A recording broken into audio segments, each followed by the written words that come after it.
하나님의 은혜와 평강을 빕니다. 사랑하는 성도님 여러분, 반갑습니다. 오늘 하루 일하시느라 수고 많이 하셨죠?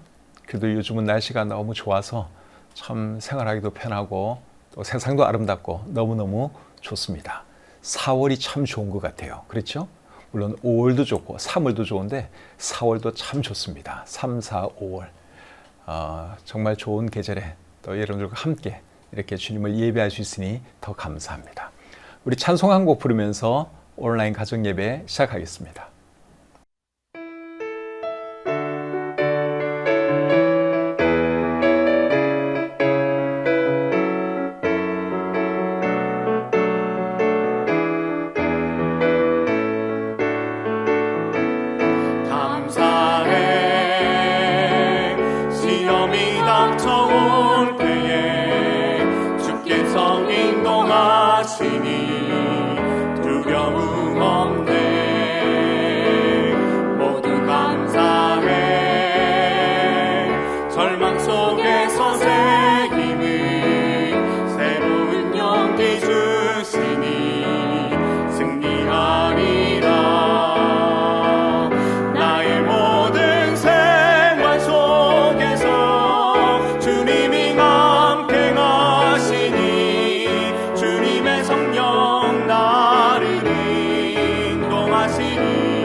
기도하겠습니다.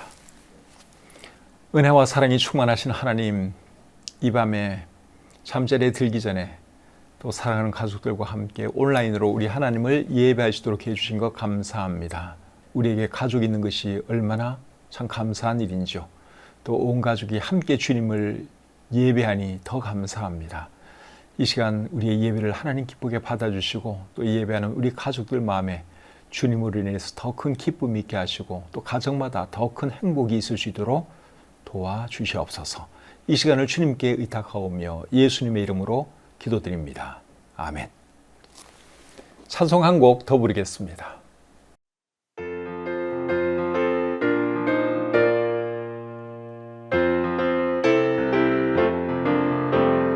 가라 가라 세상을 향해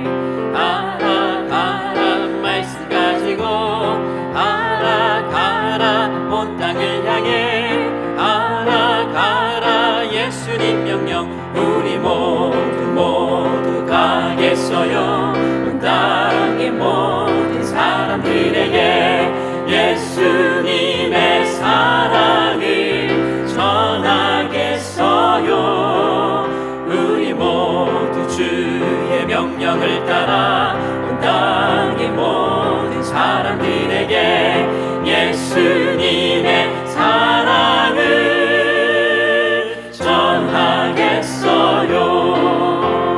가라 가라 세상을 향해 가라 가라 말씀 가지고 가라 가라 온 땅을 향해 가라 가라 예수님 명령 우리 모두 가겠어요.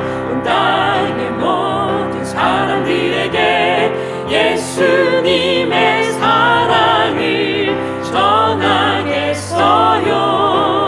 우리 모두 주의 명령을 따라 온 땅의 모든 사람들에게 예수님의 사랑을 전하겠어요.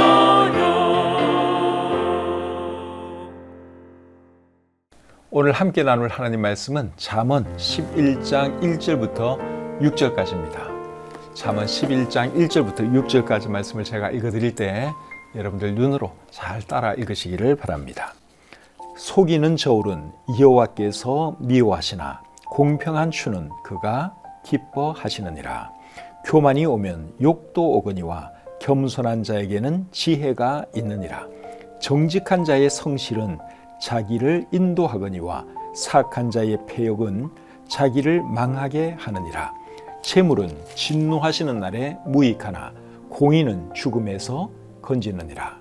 완전한 자의 공의는 자기의 길을 곧게 하려니와 악한 자는 자기의 악으로 말미암아 넘어지리라. 정직한 자의 공의는 자기를 건지려니와 사악한 자는 자기의 악에 잡히리라. 아멘. 잠언 11장 1절부터 6절까지 말씀을 읽어드렸습니다. 오늘 말씀의 제목은 정직한 자의 성실 그리고 공의, 이것이 오늘 말씀의 제목입니다. 오늘 읽은 이 본문 말씀은 하나님의 사람들이 가져야 할 4가지 덕목에 대해서 말을 하고 있습니다. 하나님의 사람들이 가져야 할 4가지 덕목이 뭔가 하면 정직, 겸손, 성실, 의로움이에요. 근데 오늘 이 본문이 그 4가지 덕목에 대해서 말씀을 하고 있습니다. 1절은 정직에 대해서 말을 하고 있고, 2절은 겸손에 대해서, 그리고 3절은 성실에 대해서, 그리고 마지막 4절부터 6절까지에서는 의로움에 대해서 말을 하고 있습니다. 한 구절씩 살펴보면서 어떤 말씀을 하고 있는지 살펴보도록 하겠습니다. 1절 말씀 다시 읽겠습니다. 속이는 저울은 여호와께서 미워하시나 공평한 추는 그가 기뻐하시느니라. 무엇에 대한 말씀입니까? 정직에 대한 말씀이죠. 사람들이 돈을 더 벌겠다고 속이는 저울을 사용하기도 하는데 하나님의 사람들은 그런 식으로 돈을 벌면 안 되죠. 하나님의 사람들은 항상 정직하게 돈을 벌어야 합니다. 잠언 16장 8절에 이런 말씀이 있습니다. 적은 소득이 공의를 겸하면 많은 소득이 불의를 겸한 것보다 나으니라. 우리 하나님은 정직한 사람을 기뻐하세요. 돈 조금 더 벌겠다고 속이는 저울을 사용하고 속이는 저울추 사용하는 것은 하나님이 정말 미워하시는 겁니다. 세상 사람들은 그런 식으로 돈 버는지 모르지만 설령 돈을 조금 적게 버는 한이 있어도 여러분 정직하게 장사를 하고 정직하게 거래를 해야 하는 것이죠. 그리고 그렇게 하면 하나님이 그 사람을 축복해 주십니다.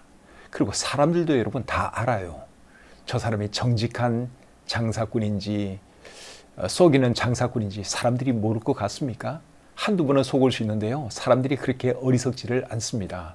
그래서 정직한 사람을 결국은 나중에 찾아가게 되죠. 그런 장사꾼을 사람들도 좋아합니다. 그래서 우리 하나님의 사람들은 항상 정직하게 살아가는 것도 정직하게, 장사를 할 때도 정직하게, 사업을 할 때도 정직하게 해야 합니다. 그렇게 해야지 하나님이 영광 받으시고 그 사람을 축복해 주십니다. 2절 보겠습니다. 교만이 오면 욕도 오거니와 겸손한 자에게는 지혜가 있느니라. 이 말씀은 겸손을 강조하는 말씀이죠. 겸손의 반대말은 교만인데 교만이 오면 욕도 온다, 그런 말을 하고 있습니다. 욕이 온다는 말은 수치가 따른다, 그 말이죠. 교만이 오면 욕도 온다 하는 이 말을 공동번역 성경은 잘난 체하다가는 창피를 당하는 법, 그렇게 번역을 하고 있습니다. 그러나 겸손한 자에게는 무엇이 있다 그랬습니까? 지혜가 있다, 그렇게 말을 하고 있죠. 겸손한 자에게는 지혜가 있다 하는 말은 겸손한 자는 지혜로운 사람이다, 그 말이죠. 여러분, 겸손한 자가 왜 지혜로운 사람일까요? 겸손한 자가 왜 지혜로운 사람인가 하면 겸손한 자는 결국 높임을 받기 때문에 그렇습니다. 그러니까 겸손한 것이 그게 결국은 지혜로운 사람인 것이죠. 잠언 29장 23절에 이런 말씀이 있습니다. 사람이 교만하면 낮아지게 되겠고 마음이 겸손하면 영예를 얻으리라. 그리고 잠언 18장 12절은 또 이렇게 말합니다. 사람의 마음의 교만은 멸망의 선봉이요 겸손은 존귀의 길잡이니라. 우리가 잘 아는 말씀이죠. 그래서 교만한 사람은 결국은 낮아지게 되어 있고 겸손한 사람이 높임받게 되어 있습니다. 하나님이 겸손한 사람을 축복해 주시죠. 그리고 사람들도 여러분 교만한 사람 안 좋아합니다. 그러나 겸손하면 그 앞에 소리가 고개가 숙여지게 되죠. 겸손한 사람을 사람들도 좋아하고 존경할 수밖에 없습니다. 그래서 우리는 겸손한 사람이 되어야 하는 것이죠. 3절 말씀 계속 보겠습니다. 정직한 자의 성실은 자기를 인도하거니와 사악한 자의 패역은 자기를 망하게 하느니라. 3절 말씀은 무엇을 강조하는 말씀 같습니까? 이 말씀은 성실을 강조하는 말씀이에요. 영어 성경으로 3절 말씀을 보면 제일 먼저 나오는 단어가 성실이라고 하는 단어입니다. 영어 성경에서는 성실이라고 하는 이 단어를 integrity라고 하는 단어를 쓰고 있습니다. integrity라고 하는 이 단어는 우리 김우생 목사님께서 참 좋아하셨던 단어입니다. 우리 김우생 목사님이 얼마 전에 돌아가셨는데 이분이 살아계실 때 주로 사역자들에게 강조했던 영어 단어가 integrity예요. 근데 우리 영어 성경은 성실을 integrity, 이제 이 말로 번역을 하고 있습니다. 히브리어 성경을 봐도 성실이라고 하는 단어가 제일 먼저 나와요. 그래서 3절이 강조하는 말씀은 성실이다 하는 것을 우리가 알 수 있습니다. 3절 말씀을 새번역 성경으로 한번 읽어드리겠습니다.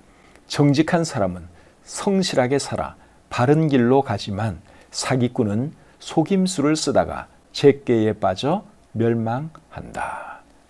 이야기가 조금 더 쉽죠?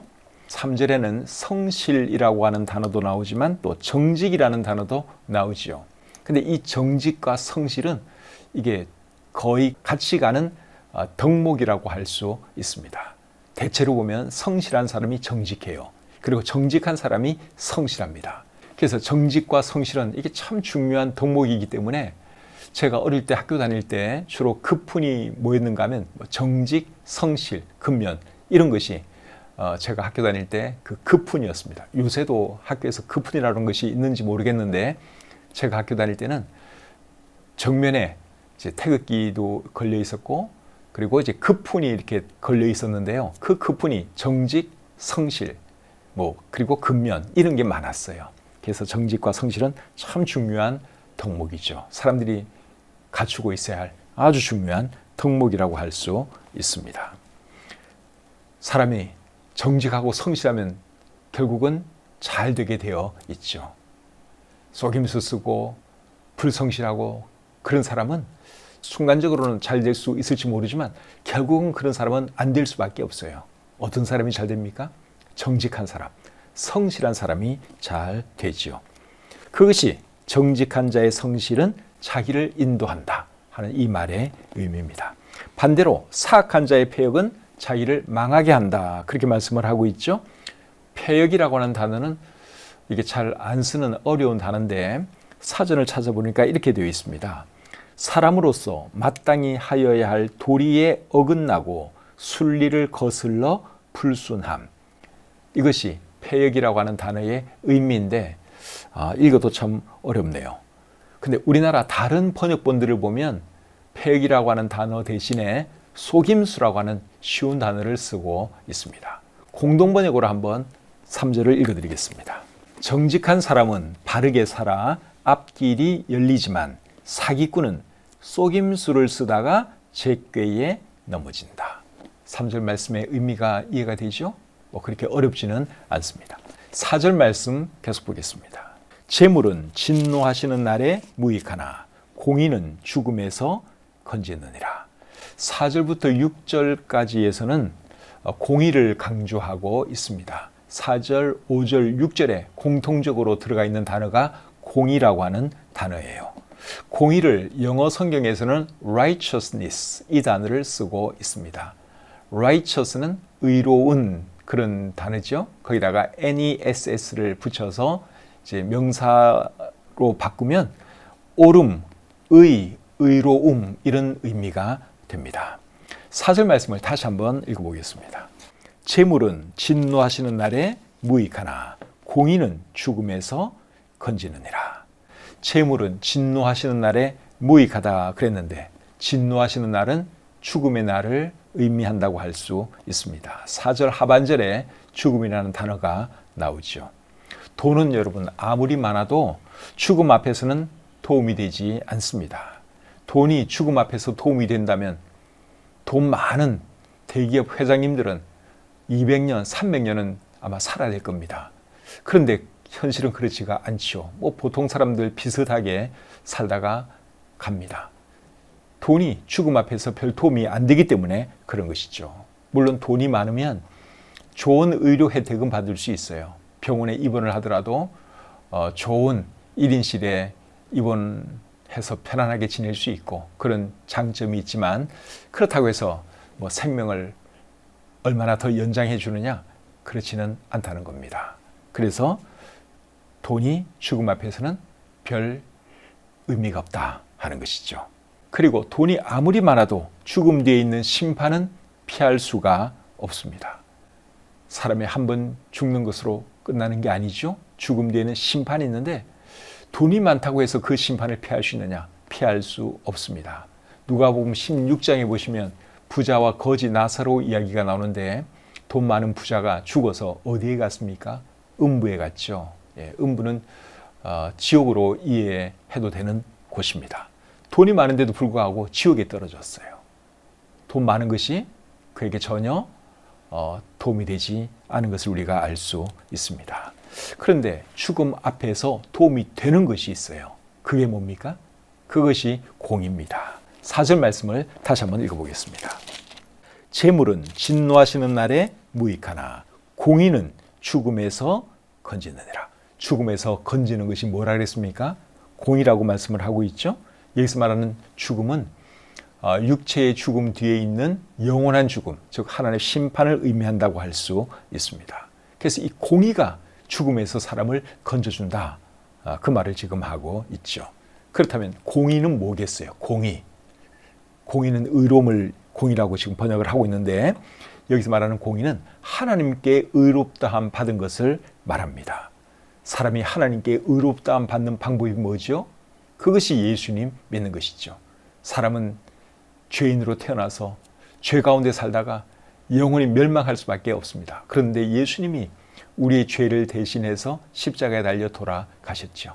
그래서 누구라도 예수님을 나의 주님으로 모셔드리면 하나님께서 예수 그리스도를 보시고 우리를 의롭다 해 주십니다. 그래서 사람이 구원받을 수 있는 유일한 길, 사람이 하나님께로부터 의롭다함 받을 수 있는 유일한 길은 예수 그리스도를 영접하는 길밖에 없습니다.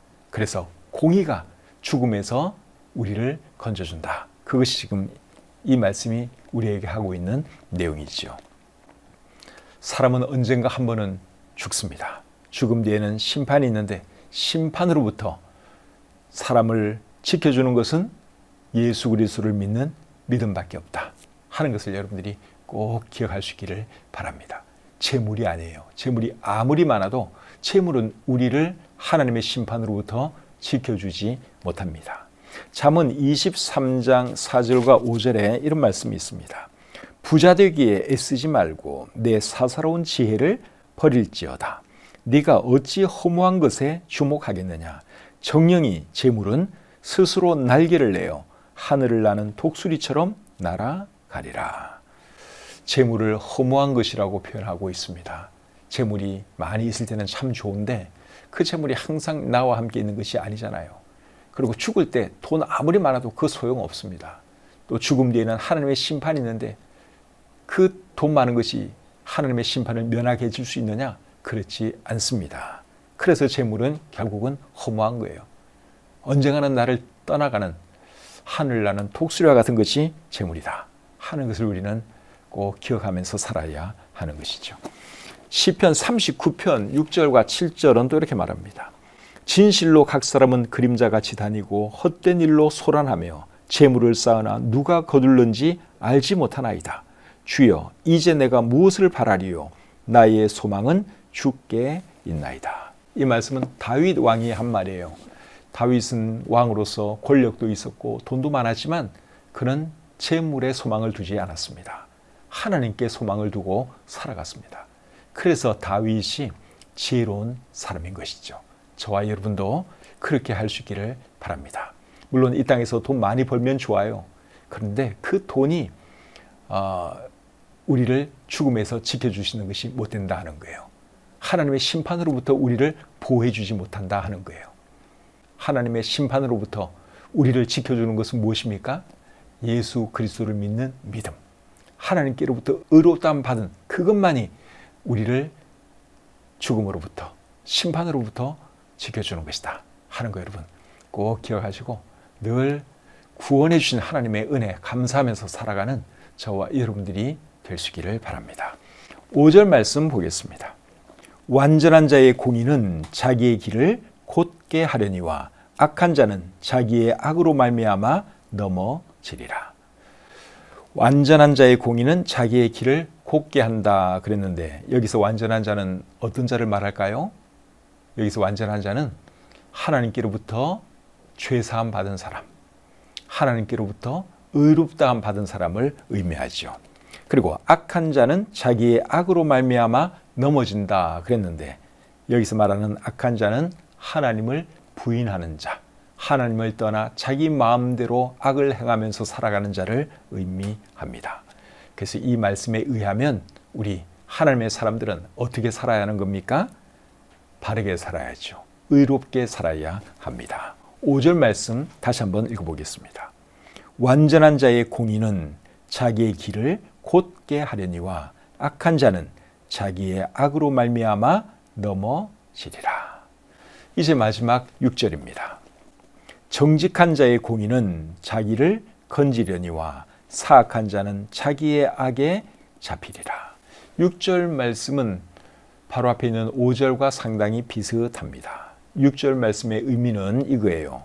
바르게 살면 바르게 사는 그것이 그를 구해주지만 악하게 살면 악하게 사는 것 때문에 망하게 된다. 이것이 6절 말씀의 의미입니다. 그래서 우리는 바르게 살아야 하는 것이죠. 어떻게 사는 것이 바르게 사는 것입니까? 하나님 말씀 따라 사는 것이 바르게 사는 삶이죠. 사람이 어떻게 살아야 하는지 또 무엇이 바른 삶인지 성경이 우리에게 말씀을 해주고 있습니다. 그래서 성경 말씀대로 따라 사는 저와 여러분들이 되시기를 바랍니다. 오늘은 하나님의 사람들이 가져야 할 4가지 덕목에 대해서 살펴보았습니다. 오늘 본문 1절 말씀은 정직에 대한 말씀이고 2절 말씀은 겸손에 대한 말씀이에요. 그리고 3절은 성실에 대한 말씀이고 4절, 5절, 6절은 의로움에 대한 말씀이죠. 이 4가지 덕목은 모든 하나님의 사람들이 갖춰야 할 덕목이라고 할 수 있습니다. 그래서 우리 자신을 늘 돌아보면서 내가 지금 바르게 살아가고 있는지 한 번씩 점검해 보시고 정말 바르게 살고 정직하고 성실하게 그리고 겸손하게 그리고 의롭게 살아가는 저와 여러분들이 되시기를 우리 주님의 이름으로 축복합니다. 찬송 한 곡 부르겠습니다.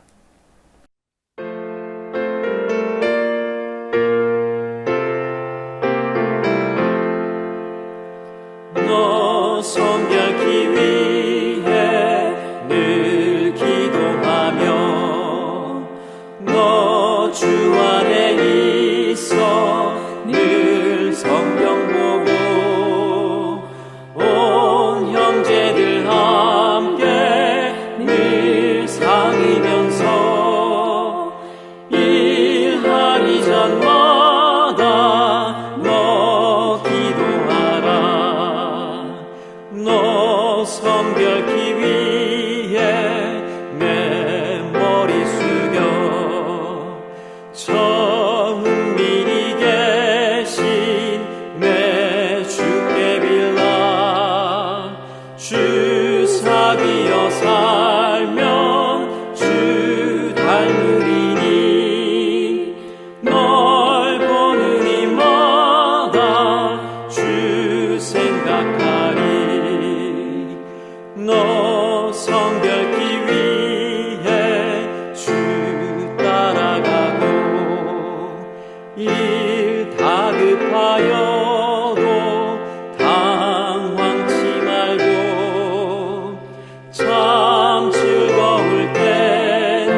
기도하겠습니다.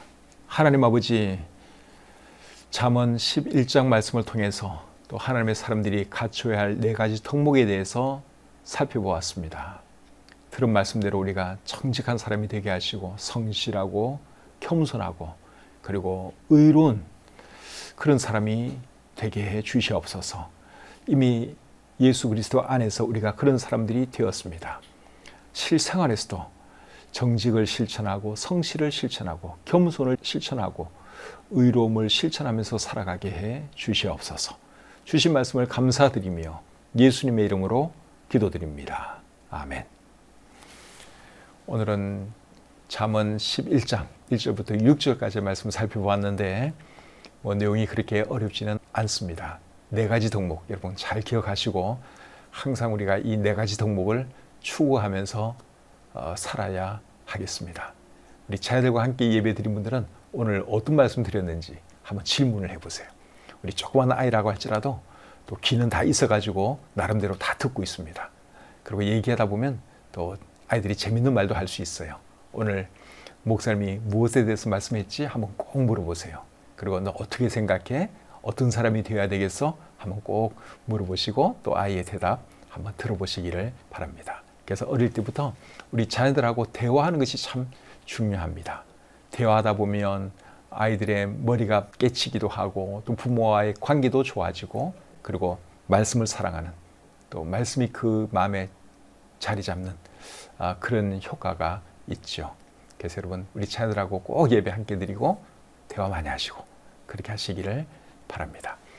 오늘도 하루 생활 하시느라고 수고 많이 하셨습니다. 그리고 함께 예배하신 것에 대해서 또 감사를 드립니다.